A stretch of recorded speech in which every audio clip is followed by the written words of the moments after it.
Alhamdulillah, innal hamdalillah nahmaduhu wa nasta'inuhu wa nastaghfiruh wa na'udzu billahi min syururi anfusina min sayyiati a'malina. May yahdihillahu fala mudilla lahu wa may yudlil fala hadiya lahu. Asyhadu an la ilaha illallah wa la syarika lahu wa asyhadu anna Muhammadan abduhu wa rasuluh. Allahumma salli wa sallim ala sayyidina Muhammadin wa ala alihi wa sahbihi ajma'in, amma ba'd. Rabbana zidna ilma warzuqna fahma wa taqabbal minna innaka antas samiul alim, walhamdulillah ya rabbal alamin.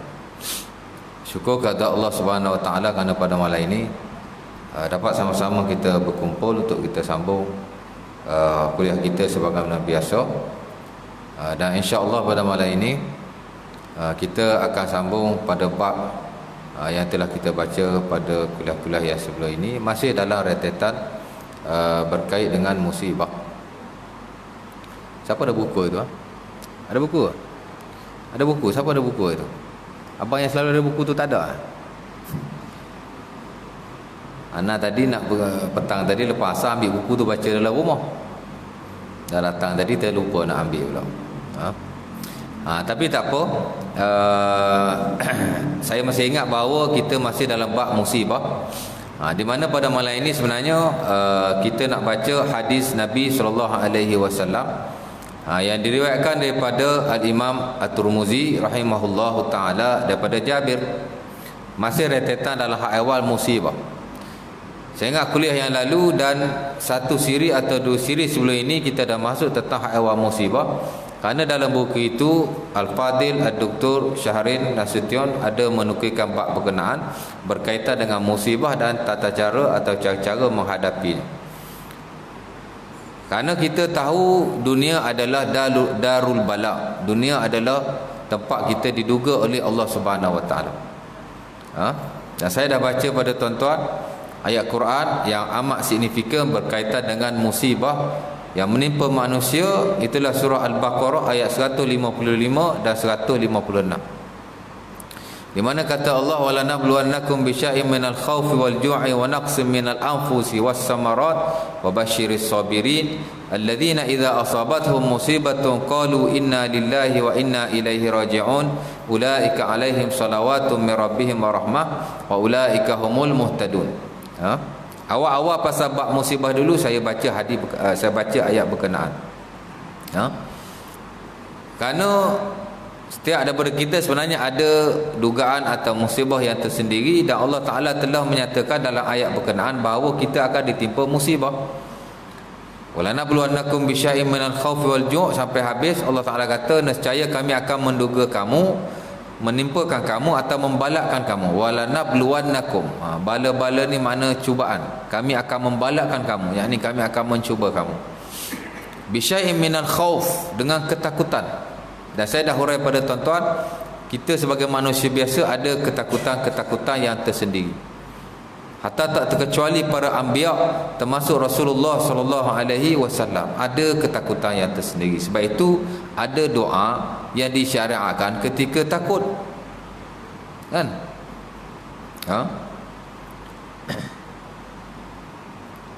Pasal manusia kan mesti ada takut sikit sebenarnya.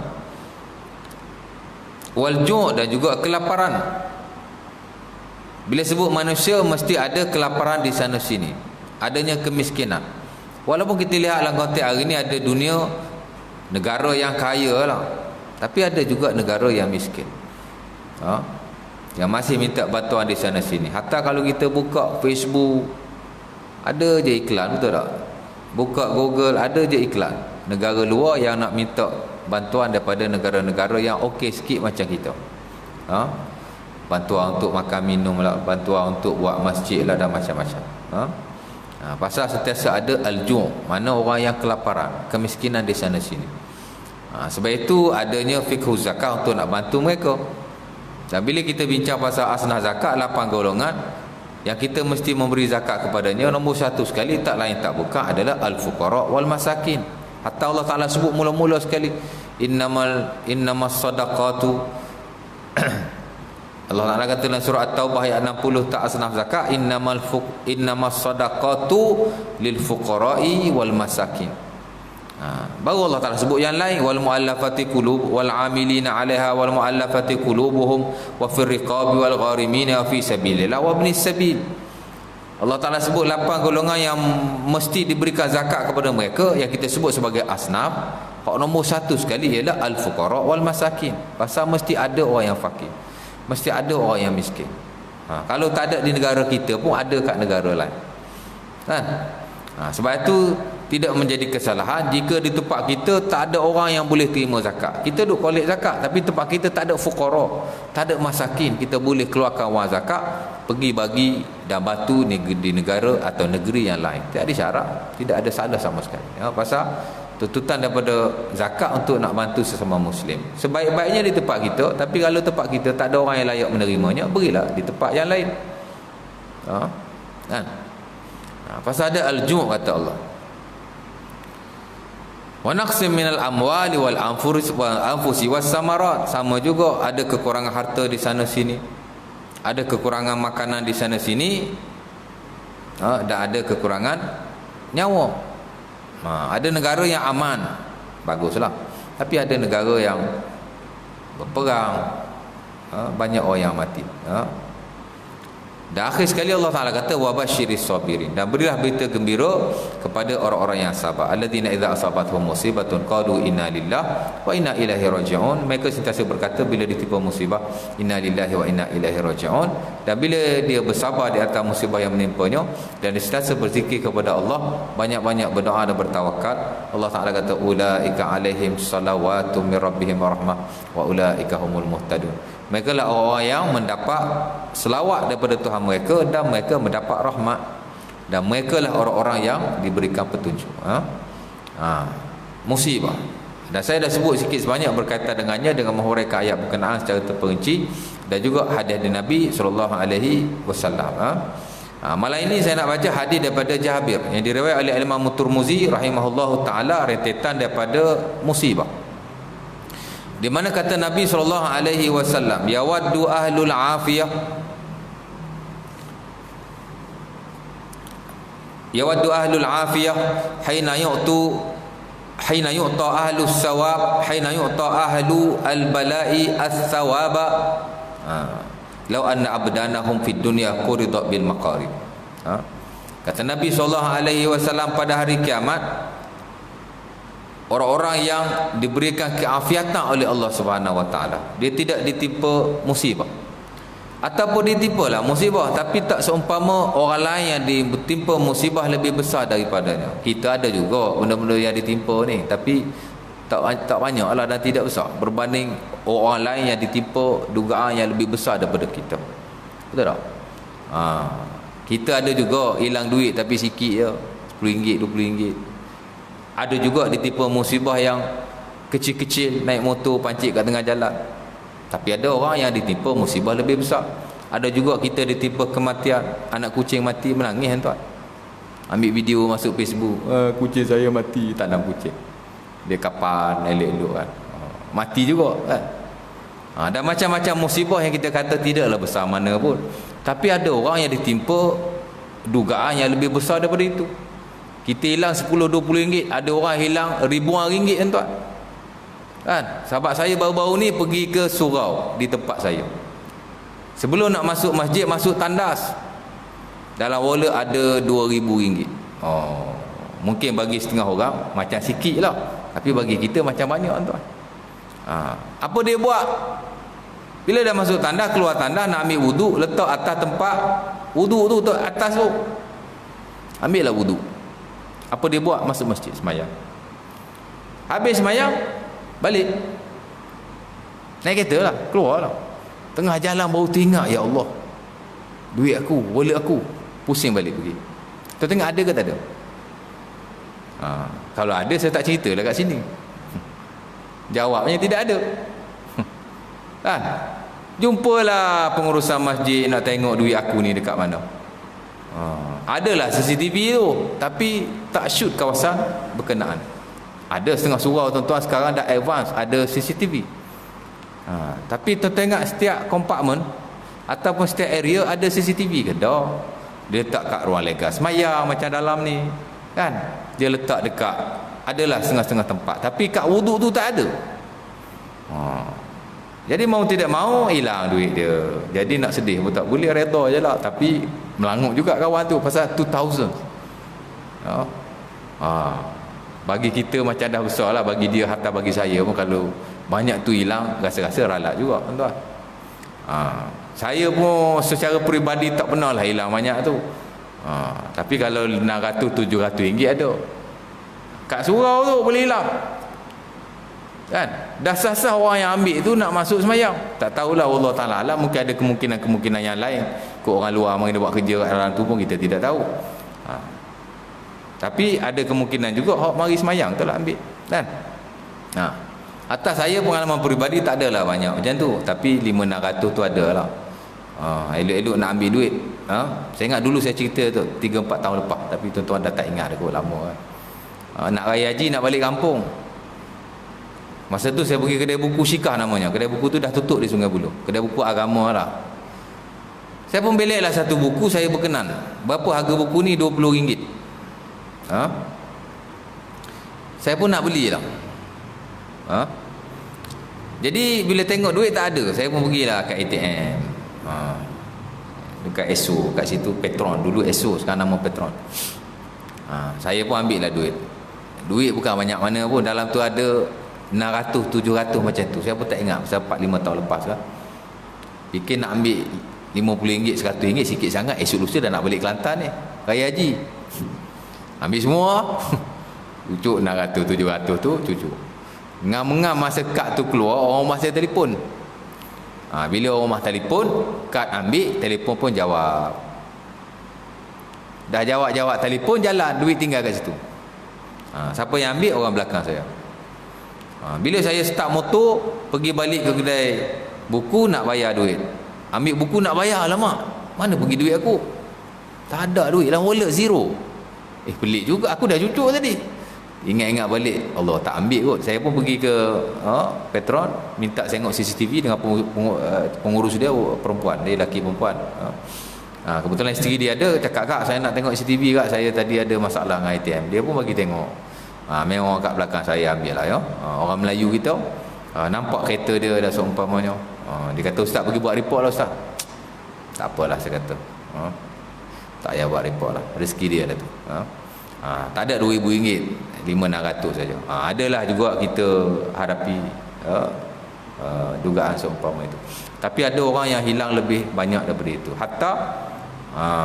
Hatta orang yang ditipu. Kan?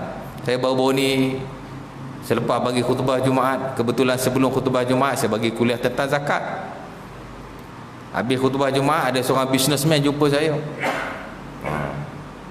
Dia beritahu saya, ustaz, saya baru ditipu oleh orang kanan saya sendiri. Saya kata, berapa banyak? RM70,000. 70,000 tuan. Kena tipu. Dia solak duit. Jadi saya nak minta pandangan ustaz, nak buat report polis ke tidak? Minta pandangan saya tu. Saya tak kenal pun dia siapa. Kan? Kita hilang RM600, member hilang RM2,000. Ada orang ni hilang RM70,000, RM70,000 tuan-tuan. Macam tu je. Dan mungkin lagi ada orang menghadapi kehilangan wang seumpama itu. Pasal Allah Ta'ala kata, wa naqsim minal amwal, kamu akan hilang harta, dan wang termasuk daripada harta, dan banyak lagi kes-kes yang lain. Orang yang terbakar rumahnya. Kita adalah ditipu musibah yang seumpama itu, kehilangan harta, tapi tidaklah sebesar sebahagian orang yang lain kan. Sama juga dalam hal ehwal kematian. Ada orang yang ditipu musibah mati benda-benda seumpama mati kucing, tapi ada orang yang kematian anak. Ada sahabat saya, anak seorang je tuan-tuan, mati. Naik kereta tak pakai seatbelt, terbabas, tercampak anaknya, meninggal. Umur 16 tahun, SPM. Dah lah anak seorang. Tak? Kita setakat mati kucing apa nak heran, dia mati anak seorang. Kalau anak ramai tu okey juga. Jadi masing-masing ada ujian masing-masing, dan berbeza pada seorang yang lain, kecil besarnya. Jadi ini yang disebut oleh Nabi SAW. Ada orang yang ahlul afiyah, dia tidak ditipu musibah, atau musibah dia tidaklah sebesar dibanding dengan musibah orang lain. Kan? Ada seorang jutawan kosmetik tuan-tuan yang hari ni berstatus milioner. Tak payah sebut nama lah, tapi maybe tuan-tuan tahu cerita dia. Walaupun dia seorang yang berjaya, banyak duk sponsor program-program TV, walaupun sebahagian program tu tak bagus pun, tapi tak kisahlah. Dia juga banyak bantu pusat-pusat agama, institusi agama, tahfiz, masjid dan seumpamanya. Tapi dia juga melalui sejarah hitam dalam hidupnya, di mana dia pernah ditimpa kematian 2 orang anaknya dalam kebakaran. Keluar pergi berniaga, balik-balik rumah hangus, anak 2 orang mati. Betul tak? Betul kisah tu? Kalau tuan-tuan berada di tempat dia, agak-agak tuan-tuan boleh bayangkan tak? Boleh imagine tak macam mana orang yang ditimpa kematian anak yang seumpama itu? Dah lah mati, terbakar pula tu. Wallah ta'ala alam. Saya sendiri pun tak tahu macam mana nak menghadapi. Jadi ada orang pada hari kiamat, dia ahlul afiyah, dia tidak ditipu musibah, ataupun dia ditipu musibah tapi taklah sebesar orang yang lain. Pasal musibah ni dia ada macam-macam, ada yang kecil, ada yang besar, macam-macam kan. Ada orang macam kita, ada je musibah tapi tidaklah besar. Esok-esok pada hari kiamat, ahlul afiyah, orang yang afiat ini, bila dia lihat ahlul bala, pasal ahli syurga ni dia ada 2. Satu ahlul afiyah, orang yang afiat, mana dia tidak ditipu musibah, ataupun dia ditipu musibah tapi tidak sebesar dibandingkan dengan orang lain. Ada lagi satu disebut ahlul bala. Dia ahli syurga juga tapi dia ahlul bala. Dia kat dunia dulu ditipu oleh Allah Ta'ala musibah yang besar-besar. Kan? Sebab itu saya pernah kongsi dulu, Nabi dan Rasul ni ada ulul azmi. Kenapa Allah Ta'ala jadikan mereka ulul azmi?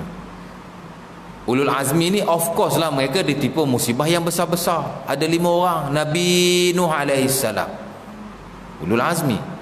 Pasal dia ditimpa ujian yang berat oleh Allah Subhanahu Wa Ta'ala dari sudut dakwahnya. 1000 tahun, 50 tahun kurang 1000 tahun. Mana 950 tahun berdakwah pada kaumnya. Oi, lama tuan. Hanya beberapa puluh orang sahaja yang masuk Islam. Kan? Besarlah musibah itu. Walaqad ba'atsna fi kulli ummatin walaqad arsalna nuhan ila qaumihi falabisa fi qaumihim alfasanatin illa 50 ama. Allah Taala sebutlah surah Al-Ankabut ayat 14, Nabi Nuh alaihi salam kami hantar 950 tahun. Fa akhazahumut tufan, akhirnya mereka tak beriman lawan Nabi Nuh dan mereka ditimpa taufan. Nabi Nuh Allah Ta'ala tipu musibah yang besar. Sama juga dengan Nabi Ibrahim, ulul azmi nombor 2. Lagi berat kisah dia, berhadapan dengan bapaknya sendiri. Qala ya abati lima ta'budu la yasma'u wa la yubsiru wa la yughni anka syai'a. Selain dia berdakwah kepada kaumnya, hak dia dakwah sekali bapak dia. Walaupun adalah sebahagian teori ahli tafsir kata tu bukan bapak dia, tu bukan bapak saudara dia, tapi teori. Tapi ayat Quran jelas menyatakan bapaknya. Dan itu pendapat majoriti para mufassirun, itulah bapaknya, bapak dia sendiri. Dia kata, wahai bapak aku, kenapa kamu sembah perkara yang tidak mendengar, tidak melihat dan tidak boleh membantumu? Patung nak bantu apa ya tak? Dan dia berhadapan dengan kaumnya dan diuji dengan ujian yang berat hingga dilemparkan ke dalam api. Tuan-tuan baca hasbi Allah wa ni'mal wakil. Itu zikir yang diajar oleh Nabi SAW ketika kesulitan. Betul. Asal zikir itu ialah zikir Nabi Ibrahim alaihissalam, yang mana dia baca ketika dia dilemparkan ke dalam api. Mana ada satu Nabi yang diuji oleh Allah, dilempar oleh kaumnya ke dalam api, yang mana kalau manusia biasa tak boleh selamat dah. Dan jika Allah Ta'ala tidak mewahyukan kepada api, ya narukuni bardan wasalaman ala Ibrahim, kalau Allah Ta'ala tak wahyu begitu kepada api, nescaya api itu akan membakar Ibrahim seumpama dia membakar manusia-manusia dan bahan-bahan yang lain. Kerana Ibrahim adalah manusia biasa macam kita. Dia bukan kebal. Ada orang dia ada ilmu kebal, mungkinlah, tapi Ibrahim dia macam kita. Kalau Allah Ta'ala tidak mewahyu kepada api, nescaya dia akan hangus seumpama hangusnya benda yang dibakar oleh api berkenaan. Dia mencapai ujian yang berat oleh Allah Subhanahu Wa Taala. Tuan-tuan boleh rujuk surah Ibrahim dan banyak ayat yang menyebut tentang beliau. Hatta dalam surah Maryam Allah Taala cerita tentang dakwah Nabi Ibrahim kepada kaumnya. Cerita dia ada hentak patung kaumnya. Itu semua ada dalam surah Maryam, dan tuan-tuan boleh juga rujuk dalam surah Ibrahim. Nabi Musa pun sama. Banyak surah sebut tentang Nabi Musa. Walaupun Nabi Musa tidak ada surah yang khas, tapi ada banyak Quran ayat-ayat yang menyebut tentang dakwah beliau berhadapan dengan Fir'aun, berhadapan dengan ahli-ahli sihir. Hatta at the end ahli sihir masuk Islam, tapi masih dimusuhi oleh Fir'aun sehingga Fir'aun membunuh tukang-tukang sihir berkenaan. Tinggal Nabi Musa je tak boleh nak bunuh. Allah Ta'ala selamatkan. Kan? Begitu juga dengan Nabi Isa, juga diuji dengan ujian yang berat. Kaumnya mengangkatnya sebagai Tuhan. Susah juga macam tu. Walaupun berkali-kali dikata kepada kaumnya, inni Abdullah atanil kitaba wa ja'alani nabiyya. Dia kata kepada kaumnya, I am only the servant of God. He bestowed on me with a kitab, Taurat, Injil, and he made me a prophet. Dia ayat gitu kat kaum dia. Aku ni nabi, aku ni diberikan kitab, aku hanya hamba kepada Tuhan, tapi masih dipertuhankan oleh pengikut-pengikutnya. Juga satu ujian yang besar. At the end sampailah kepada Nabi kita Muhammad SAW. Kesemua adalah ulul azmi, termasuk Nabi kita Muhammad SAW juga menghadapi ujian yang berat.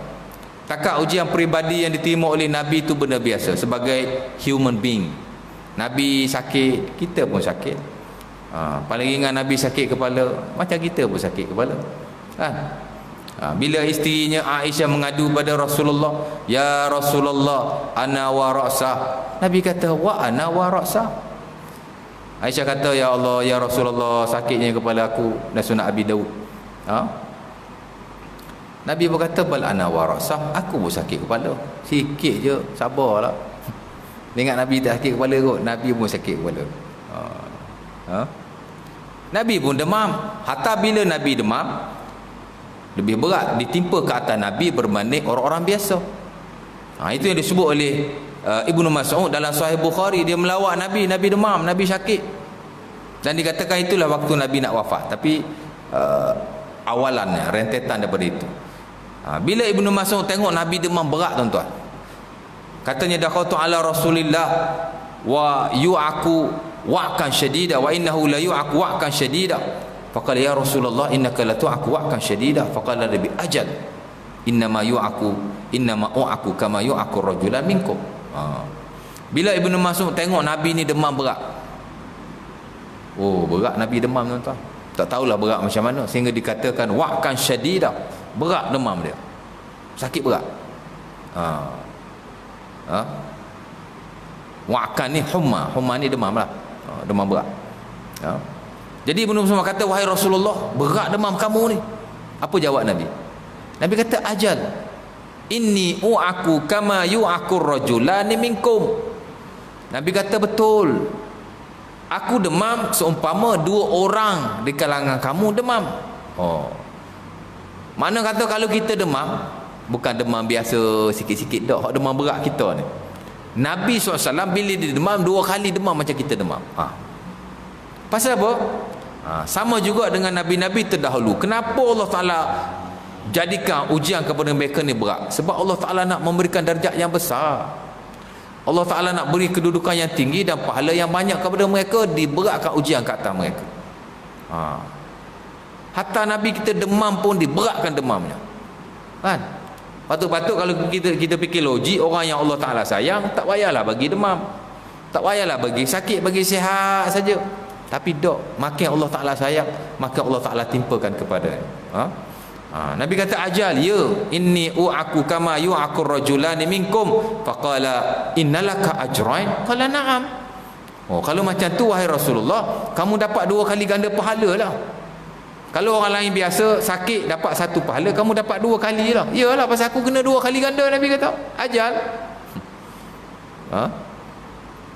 Kemudian Nabi sebut kepadanya, ma min muslim tusibuhu musibatun syaqatu fama faqa illa kafarallahu min khataya aw min sayyiatihi kama tahuttu syajara waraqah. Nabi kata tidaklah ditimpa seorang muslim itu dengan satu musibah, sekecil-kecil musibah ialah dia terpijak sebatang duri. Nabi kata malaikat akan diampunkan dosanya seumpama pokok menggugurkan daun-daun daripadanya. Jadi semakin banyak orang itu ditimpa musibah, semakin menggugurkan dosa-dosanya dan terangkat derajatnya, banyaklah pahala dia di sisi Allah Subhanahu Wa Taala. Dan itu yang berlaku dalam hadis berkenaan, di mana Nabi kata ahlul afiyah pada hari akhirat, ahli afiyah ni kan, bila dia lihat ahlul bala, orang yang ditimpa bala yang besar pada di dunia dahulu, dia diberikan pahala yang besar oleh Allah Subhanahu Wa Taala, melebihi pahala-pahala mereka. Dia dapat pahala juga, duduk dalam syurga juga, tapi dia orang yang ahlul bala ni dapat pahala lebih besar, kedudukan lebih tinggi dan tempat yang lebih istimewa di sisi Allah Subhanahu Wa Taala. Lalu mereka pun berkata, "Lau anna arsadahum quridat fid dunya bil maqarid." Dia kata, kenapalah aku dulu di dunia tidak dipotong badanku dengan gunting. Maksudnya, kenapalah aku di dunia tidak ditimpa musibah seumpama mereka ditimpa musibah. Kalau tidak, mestilah aku pun sama macam mereka. Maksud nampak? Maksudnya orang-orang yang tidak ditimpa musibah atau musibahnya kecil berbanding orang lain, esok-esok bila dilihat orang yang ditimpa musibah atau yang kita sebut sebagai ahlul bala diberi ganjaran yang hebat oleh Allah, dia kata, kenapalah aku kat dunia dulu tidak ditimpa oleh Allah Subhanahu Wa Taala seumpama yang Allah Taala timpakan kepada mereka.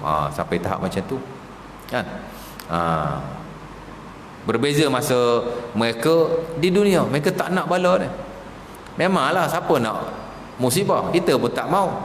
Hatta Nabi SAW walaupun dia sebut akan kelebihan bila orang tu ditimpa musibah, banyaklah dia dapat pahala, dinaikkan darjatnya, dan itu tanda Allah Ta'ala suka padanya. Inna azamil bala inna azamil jaza ma'a'idhamil bala.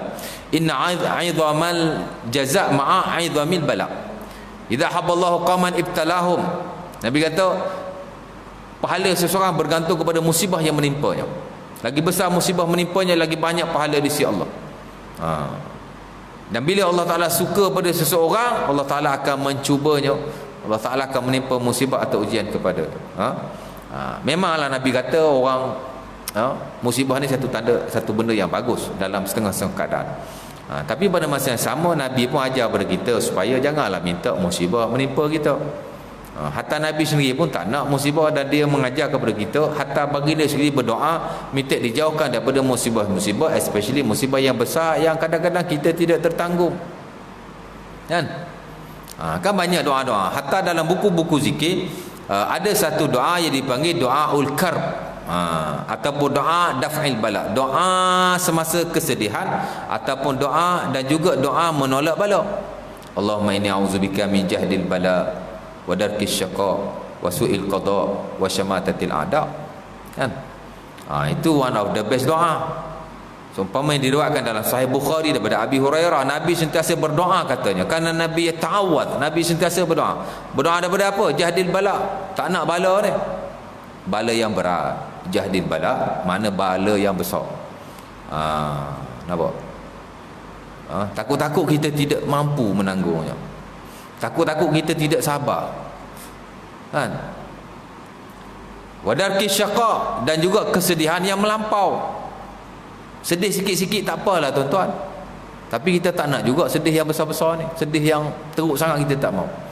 Hatta orang tuan-tuan kalau berada under pressure, dalam setengah-setengah keadaan dia boleh meninggal. Terlalu tension, meninggal tuan kan. Kita tengok dulu tak di Terengganu, ada seorang dia nak tukar jantina, mohon di mahkamah, tak dapat, betul. Ni few years ago, saya ingat 7 or 10 years, 7-8 years ago, ada orang dia nak tukar jantina daripada Terengganu, mohon dengan mahkamah, tak dapat. Apa yang berlaku? Dia tension, terutama dikecam oleh masyarakat, masuk dalam surat khabar, dia jadi tekanan, meninggal tuan-tuan. Dan apa yang dilaporkan kepada kita, dia meninggal kerana tekanan tuan-tuan. Meninggal juga tekanan. Di sebahagian negara maju tuan-tuan, di tempat-tempat tinggi dia buat pagar.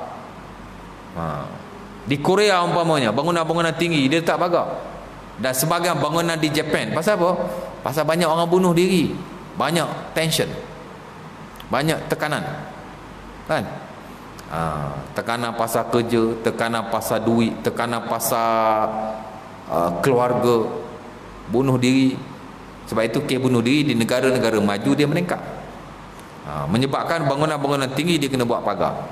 Hatta jambatan pun dia kena buat pagar. Pasal banyak orang terkejut. Kan? Darkis syaqa, Nabi kata mintalah berlindung daripada darkis syaqa, kesedihan yang melampau. Tak mau tuan, tak mau.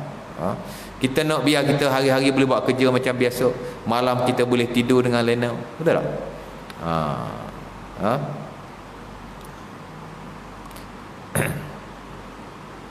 Tuan-tuan ingat tak dulu tahun 2015 atau 2016 tuan-tuan pernah panggil anak Yusuf Haslam tu nama apa? Syamsul Yusof kan? Ingat tak? Tuan-tuan tak ingat? Apa saya ingat? Dia tuan-tuan buat forum kan, dia dengan seorang ustaz tu. Kebetulan saya ingat tu pasal malam tu kuliah saya. Surau batalkan kuliah saya, ganti dengan forum bual bicara dia. Jadi saya dah, bila dah tak ada kuliah, saya kosong, saya marilah sini. Saya ambil gambar dengan Syamsul Yusof tu. That's why saya ingat. Kan dia pernah cakap, dia pernah tanya ke tuan-tuan semua. Dia kata, you all ingat semua orang kaya ni lena tidur malam ke? Tak, dia kata. Saya sendiri pun tidur malam tak lena, memikirkan hutang dah seumpama. Dan kisyaqa, kerisauan, kesedihan yang mendalam, tak mau. Wasu'il qada, dan juga qada yang buruk. Memanglah Allah Ta'ala takdir dia yang tentukan, tapi minta janganlah kita ditakdirkan perkara-perkara yang buruk atau seumpama. Wasyamatatil a'da, dan juga kejahatan para musuh. Kita tak nak orang tak suka kepada kita, akhirnya menjejaskan kehidupan kita. Orang yang dengki dengan kita atau seumpamanya, orang suka memburuk-burukkan kita, hatta orang yang memfitnah kita, kan? Nampak? Tak nak. Wasyamatatil a'da, dan juga kejahatan para musuh. Itu Nabi doa. Dan banyak lagi doa-doa yang lain yang minta dijauhkan daripada bala. Hatta ada doa-doa yang Nabi minta in spesifik. Nabi minta tak nak nyanyuk. Nyanyuk ni pun bala juga tuan. Yalah, bila dah tua nyanyuk. Nyanyuk tak mau. Pasal bila dah nyanyuk ni tuan-tuan, walaupun masih hidup, masih sihat, tapi nyanyuk, nak buat ibadah pun tak boleh. Hatta sebagai ulama menggugurkan ibadah daripada mereka pasal dah nyanyuk, tak ingat. Lupa banyak. Dulu hafal Quran habis lupa. Nak semayang pun tak boleh. Jadi minta berlindung. Allahumma inni a'udzubika minal haram, kata Nabi. Hatta kata Abil Busul dan Sunnah Abi Daud, Nabi sering minta jauh daripada 7 perkara. Salah satunya al-haram. Allahumma inni a'udzubika minal haram, minta berlindung daripada nyanyuk, tak mau. Kan? Allahumma inni a'udzubika minal harik wal gharik, ya Allah jauhkanlah aku daripada kebakaran, tak mau. Tenggelam di laut atau di sungai, lemas, tak mau. Nabi pun minta jauh daripada mati lemas, tak mau. Kan? Allahumma inni a'udzubika an amuta ladiran, ya Allah aku minta jauh daripada mati dipatuk ular, tak mau juga. Atau dipatuk haiwan-haiwan berbisa, minta berlindung juga. Macam-macam Nabi minta berlindung in spesifik benda-benda yang macam tu. Menunjukkan bahawa walaupun musibah tu pasti berlaku, tapi kita digalakkan sebagai seorang Muslim minta dengan Allah jauh daripada hal-hal yang seumpama itu. Dan banyak lagi doa-doa yang lain.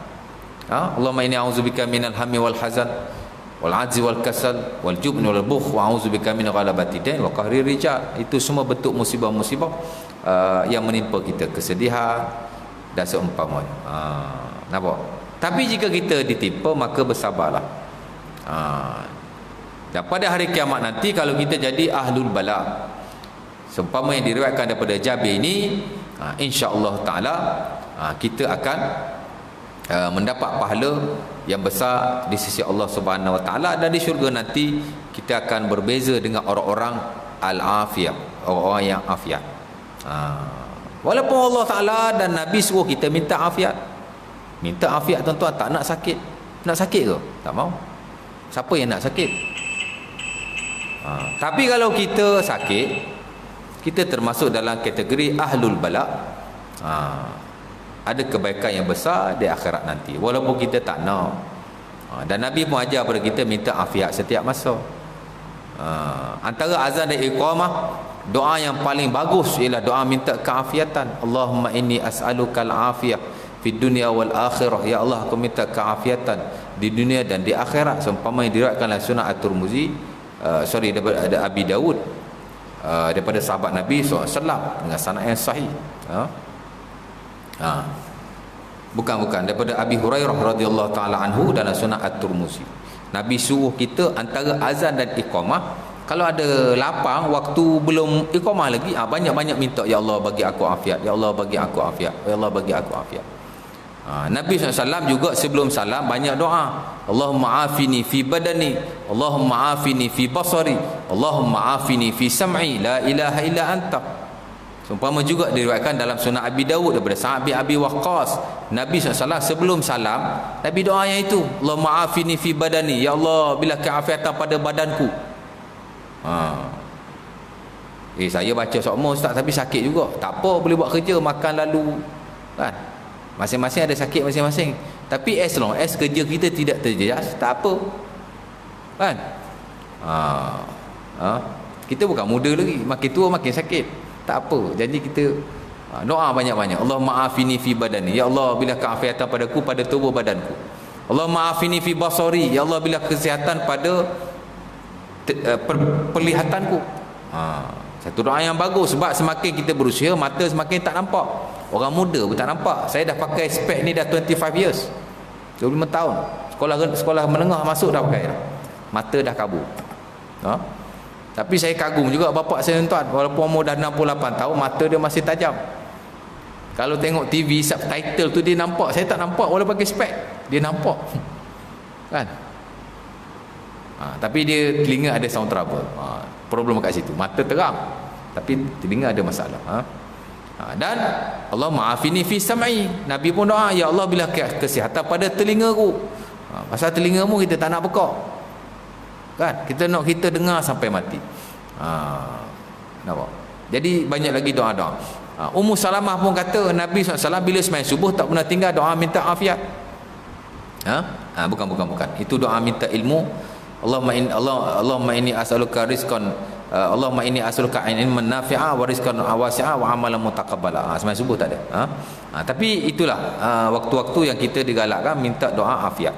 Ketika azan dan iqamah, ketika sebelum salam, kemudian pada waktu-waktu yang lain, banyaklah minta kepada Allah supaya diberi keafiatan dan dijauhkan daripada musibah dan bala, especially yang berat-berat. Dan jika kita ditipu, banyak-banyaklah bersabar kepada Allah Subhanahu Wa Taala. Mudah-mudahan setiap perkara yang berlaku ada hikmahnya, dan kita akan diberikan ganjaranlah oleh Allah Subhanahu Wa Taala, seumpama yang disebut dalam surah Al-Baqarah yang telah saya baca, wa basyiris sabirin, dan berita gembira kepada orang-orang yang sabar. Oleh sebab itu mudah-mudahan kita dapatlah menjalani kehidupan kita dengan penuh kesabaran, insya-Allah taala. Azan kan? Dah masuk isyak, jadi kita berhentilah. Jadi mungkin setakat itu dulu untuk malam ini, sikit sebanyak keputusan kita. Aku liqul azza. Wassalamualaikum warahmatullahi wabarakatuh.